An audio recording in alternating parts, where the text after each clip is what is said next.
Assalamualaikum warahmatullahi wabarakatuh. Perkenalkan, nama saya Freti Isro Aini. Pada kesempatan kali ini, saya akan membahas mengenai Pancasila dalam konteks sejarah perjuangan bangsa Indonesia. Video ini merupakan pemenuhan tugas mata kuliah Pancasila dengan dosen pengampu Ibu Yuniar Mujiwati MPD. Arti Pancasila. Seperti yang kita ketahui, Pancasila memiliki berbagai arti, baik secara etimologis, historis, dan juga terminologis. Namun, kali ini saya akan menjelaskan arti Pancasila secara etimologis dan terminologis. Etimologis. Pancasila terdiri dari dua kata, yakni panca yang berarti lima, sila dengan satu huruf I yang berarti batu sendi, alas atau dasar. Kemudian sila dengan dua huruf I yang berarti peraturan penting, baik dan senonoh. Sehingga Pancasila berarti lima dasar. Terminologis. Secara terminologi, Pancasila dapat diartikan sebagai lima prinsip dasar negara. Pasca kemerdekaan Republik Indonesia pada 17 Agustus 1945, keesokan harinya PPKI mengadakan sidang. Dalam sidang tersebut telah berhasil mengesahkan Undang-Undang Dasar Negara Republik Indonesia yang selanjutnya dikenal dengan nama Undang-Undang Dasar 1945. Pada saat sidang pengesahan Undang-Undang Dasar 1945, naskah Pancasila terdapat dalam bagian pembukaan. Rumusan Pancasila sebagaimana tercantum dalam pembukaan Undang-Undang Dasar 1945 inilah yang secara konstitusional sah dan benar sebagai dasar negara Republik Indonesia. Berikut merupakan naskah Pancasila yang sah sebagai dasar negara Indonesia dan yang tercantum pada pembukaan Undang-Undang Dasar 1945. Makna simbol Pancasila. Sila pertama dengan lambang bintang memiliki makna sebagai berikut. Sila kedua dengan lambang rantai memiliki makna sebagai berikut. Sila ketiga dengan lambang pohon beringin memiliki makna sebagai berikut. Sila keempat dengan lambang kepala banteng memiliki makna sebagai berikut. Sila kelima dengan lambang padi dan kapas memiliki makna sebagai berikut. Penerapan nilai-nilai Pancasila dari zaman ke zaman. Nilai-nilai Pancasila telah ada pada bangsa Indonesia sejak zaman dahulu kala sebelum Indonesia merdeka. Pada Kerajaan Kutai. Kerajaan Kutai ada pada abad ke-5 atau 400 Masehi. Kerajaan Kutai merupakan kerajaan Hindu tertua. Masyarakat Kutai yang membuka zaman sejarah Indonesia pertama kali yang menampilkan nilai-nilai ketuhanan, nilai persatuan, dan nilai kerakyatan. Pada Kerajaan Majapahit. Kerajaan Majapahit ada pada tahun 1923. Merupakan kerajaan yang pada masa kejayaannya memiliki wilayah kekuasaan yang membentang dari Semenanjung Melayu sampai Irian Barat. Pada saat itu, dalam kitab Negara Kertagama karya Empu Prapanca telah terdapat istilah Pancasila. Pada masa Kerajaan Majapahit telah tercermin nilai-nilai Pancasila seperti nilai ketuhanan, nilai kemanusiaan, nilai persatuan, nilai kerakyatan, dan nilai. Pada Kerajaan Sriwijaya. Kerajaan Sriwijaya ada pada abad ke-7. Kerajaan Sriwijaya merupakan kerajaan maritim yang mengandalkan kekuatan lautnya. Pada saat itu juga telah terdapat nilai-nilai Pancasila seperti nilai ketuhanan, nilai kemanusiaan, nilai persatuan, nilai kerakyatan, dan nilai keadilan. Masa Kebangkitan Nasional. Di Indonesia, kebangkitan nasional dipelopori oleh Dr. Wahidin Sudirohusodo dengan didirikannya organisasi Budi.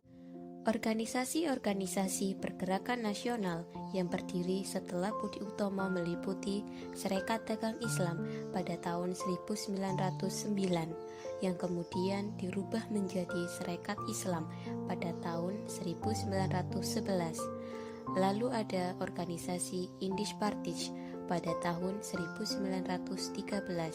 Kemudian ada organisasi Partai Nasional Indonesia pada tahun 1927 hingga lahirnya Sumpah Pemuda pada tanggal 28 Oktober 1928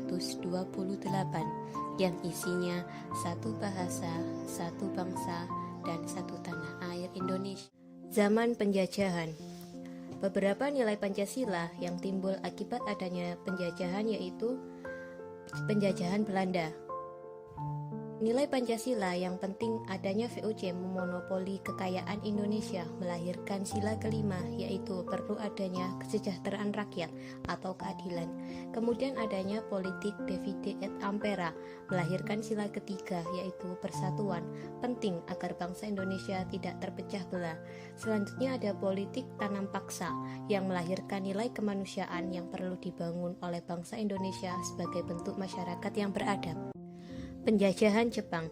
Penjajahan Jepang masuk ke Indonesia dengan propaganda Jepang pemimpin Asia, Jepang saudara tua bangsa Indonesia. Pada zaman penjajahan Jepang ini, nilai Pancasila meliputi adanya BPUPKI yang menyelidiki persiapan kemerdekaan Indonesia, kemudian adanya nilai kebebasan sebagai nilai kemerdekaan. Proses perumusan dan pengesahan Pancasila. Proses perumusan serta pengesahan Pancasila bermula dari janji penjajah Jepang yang akan memberikan kemerdekaan kepada bangsa Indonesia. Yang selanjutnya, Jepang membentuk suatu badan yang bertugas menyelidiki usaha-usaha persiapan kemerdekaan Indonesia, yakni BPUPKI atau dengan nama Jepang Dokuritsu Zunbi Chosakai, dengan ketua KRT Rajiman Widyodiningrat, dengan wakil Raden Panji Suroso dan Ichi Bangase, beranggotakan 60 orang dan mengadakan 2 kali sidang. Sidang pertama BPUPKI terjadi pada tanggal 29 Mei sampai 1 Juni 1945.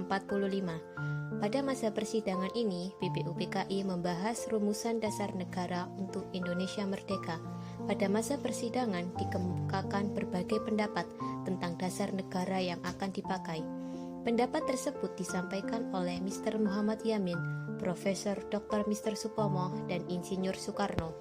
Pada tanggal 1 Juni 1945, Insinyur Soekarno mengajukan 5 asas dasar negara yang disebut dengan Pancasila. Sejak saat inilah setiap tanggal 1 Juni diperingati sebagai hari lahirnya Pancasila. Sidang kedua BPUPKI terjadi pada tanggal 10 Juli sampai dengan 16 Juli 1945. Saat sebelum persidangan ini, BPUPKI reses atau istilahnya istirahat. Pada masa reses inilah BPUPKI membentuk Panitia 9 yang bertugas menampung berbagai aspirasi tentang dasar negara Indonesia merdeka. Dan hasil kerja dari panitia kecil ini dikenal dengan Piagam Jakarta atau Jakarta Charter. Hasil dari sidang kedua ini menyetujui isi Piagam Jakarta sebagai inti pembukaan dasar negara yang tercantum dalam Piagam Jakarta sebagai berikut. PPKI atau dalam bahasa Jepang Dokuritsu Zunbi Inkai, dengan ketua Insinyur Soekarno, wakil Muhammad Hatta, beranggotakan 27 orang, mengadakan sidang 3 kali, dan dibentuk untuk menindaklanjuti kinerja BPUPKI yang telah bubar pada 7 Agustus 1945. Sidang pertama PPKI terjadi pada tanggal 18 Agustus 1945. Pada sidang pertama PPKI menghasilkan 1. Pengesahan Undang-Undang Dasar 1945 yang terdiri dari pembukaan Undang-Undang Dasar 1945 hasil pengubahan Piagam Jakarta, yakni pada sila pertama dirubah lebih ringkas menjadi Ketuhanan Yang Maha Esa. Perubahan ini atas dasar usulan dari Muhammad Hatta. Yang kedua yakni memilih presiden dan wakil presiden untuk yang pertama, dan yang ketiga menetapkan berdirinya KNIP. Sidang kedua PPKI terjadi pada tanggal 19 Agustus 1945 dengan hasil sidang sebagai berikut. Sidang ketiga PPKI terjadi pada tanggal 22 Agustus 1945 dengan hasil sidang sebagai berikut. Demikianlah video penjelasan dari saya dan terima kasih. Wassalamualaikum warahmatullahi wabarakatuh.